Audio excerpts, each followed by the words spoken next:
It's like a... So, Luciano, you came here. You're there. Yeah.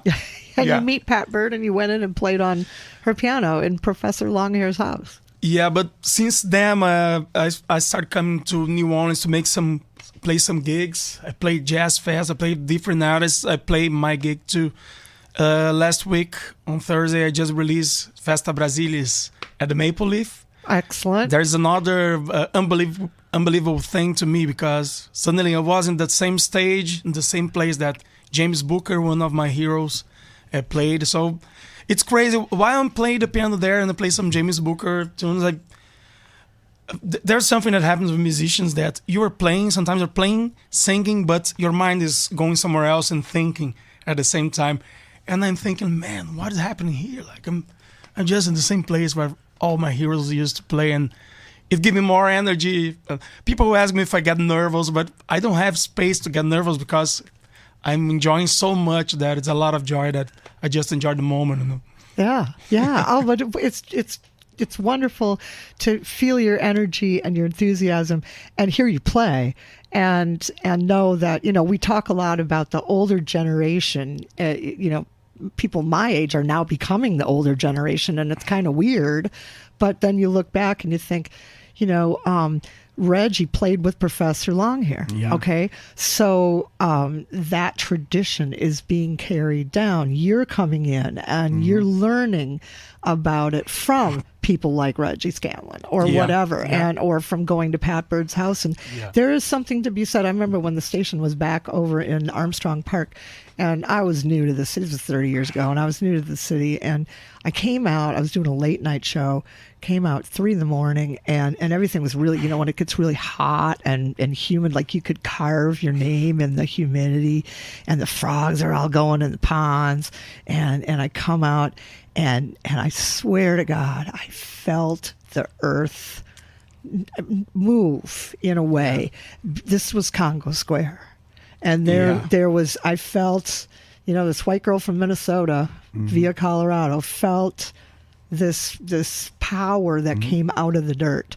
And it's real. It's a very real thing. And we find it here, I think, in New Orleans more than anywhere. And that our musicians feel that and feel compelled to pass the practical traditions on, but also that sense of spirituality. And like it started there, but it's everywhere, right? Everywhere you go, there's history, and this is something I really think is very important. That it's keep the tradition, blending with the new stuff. And you do a lot this here, right? You see new artists, they are playing the old stuff, but they are bringing something new too. And in some way, that's what naturally we did the same. Like I always have this idea of bringing some of my background in Brazilian music, South American music too, because I'm from Porto Alegre, it's deep South Brazil, border with Uruguay and Argentina. So there's some traditions that are very different from the rest of Brazil. Well, sure.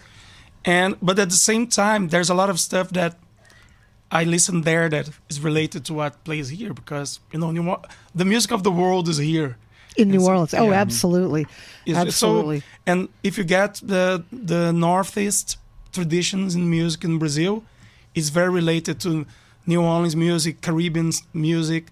So if you take maracatu, machixe, there are Brazilian rhythms.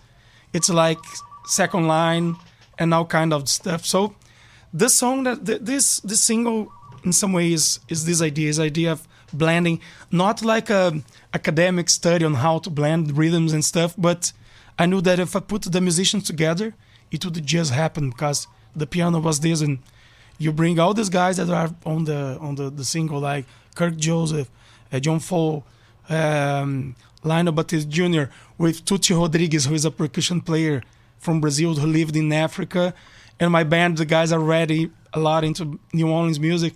I knew that this blend would be a mix of everything. I didn't need to make a deep study about how to play this, Right.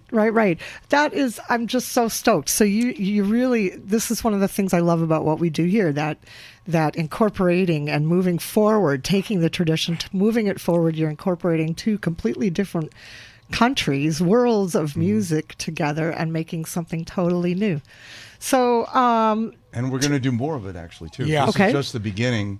We're working with Jake Eckert, who has a studio. You know, he's a guitarist from the Cambron Special. I've been there. You've been there. I've spent hours there. This is where we recorded Kirk Joseph and Lionel there at that studio. So now we have like it's a team, and this is what Lucy and I want to form this kind of thing where we can draw upon the strengths of both musical communities, if you will. Yeah, we really think like produce stuff. Like I recorded my single. There's another one that recorded Lionel Batiste. We're recording Tom Morel's single, but just like I really love the way Alan Toussaint worked with the artists, and I like producing and stuff, because it's not just about me or about something bigger. That when you bring more people, you really create something new. It's not just about I want to be great, to do my music.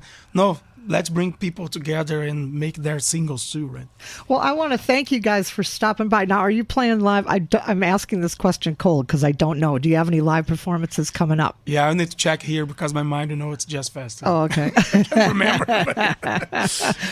I can't remember a song I played last week. He has Braciol on Thursday. Okay. Which is 5 to 8. Okay. Yeah. He has the Bywater Brewery at 8 o'clock on Friday. Okay.